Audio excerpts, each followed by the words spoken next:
Welcome back to New Jersey Power and Politics. I'm Laura Jones. And I'm Jim McQueenie. Governor Jon Shure signed into law legislation that will reform affordable housing laws in New Jersey and increase housing opportunities for low and middle income families throughout the state. But not everybody is happy about the move. In fact, 19 municipalities have already filed an appeal saying the move could actually make the state less affordable.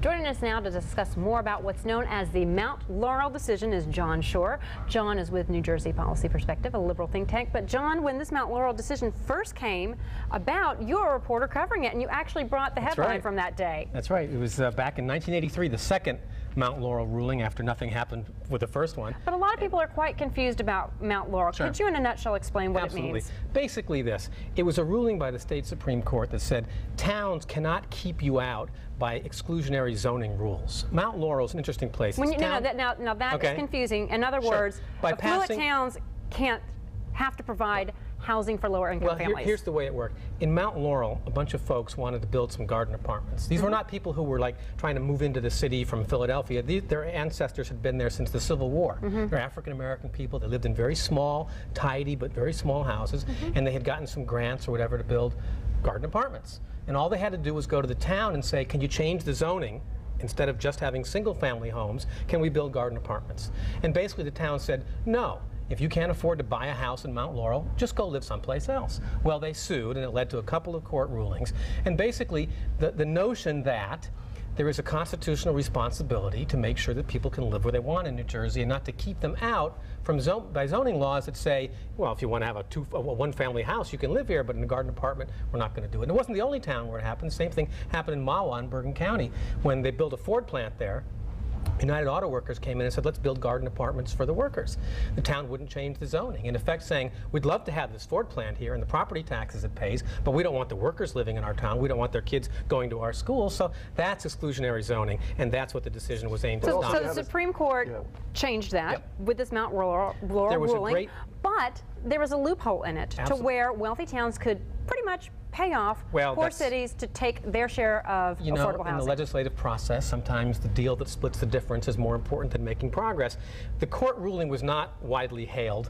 Governor Kane was quoted as calling it communistic, and the legislature set about to find some ways to kind of undo it. So yes, they passed this thing called regional contribution agreements that said if your town is supposed to provide affordable housing, you could just send the money to Newark or Trenton and they'll build it. John, that's when we were covering this thing together, and I was down there with you on this thing, that exclusion was really called, now we have this thing pay to play, it was called pay to go away.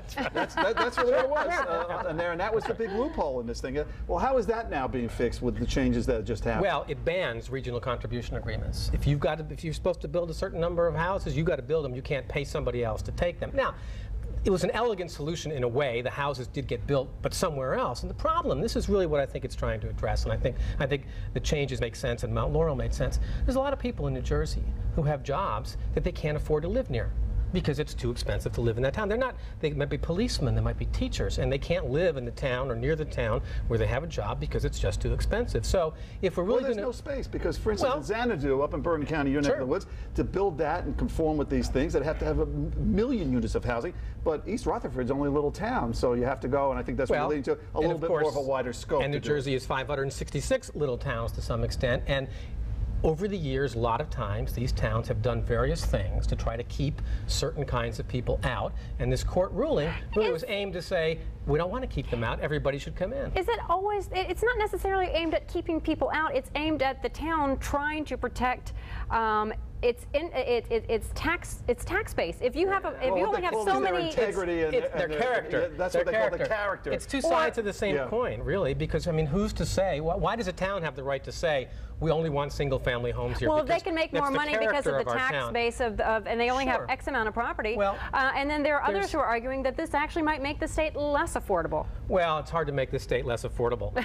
I think it goes in the right direction because it's trying to get more people to live where they want to be able to live. Do you think that with the closing of the loophole that there will be more affordable housing? Is this going to work, or is this a bunch of pomp and circumstance? I think it's a step in the right direction. It certainly expresses the right sentiment. Sometimes it's like a tube of toothpaste. You plug it one place and it starts to leak someplace else. So we don't know. But it's certainly, the sentiment is right. New Jersey has a lot of big problems. It doesn't have 566 little problems, and we need to see it that way. John, do you see it a little duplicitous or a little ironic here that this existed and it wasn't that effective, the pay-to-go-away thing on here, but it wasn't really until the children of people who lived in Bergen County wanted to live near where their parents were that suddenly politicians go, oh, right, this is important to deal with now, you know, as opposed to lower income or racial minorities. These things start to hit home. People say, oh, it affects me and my kids. It's not about those people anymore. Right. Absolutely. Jon Shure, thank you so much for taking the time. And thanks for bringing this, 1983. 1983. You're a good record Yellow keeper. newspapers don't help when you think you're not old anymore, John.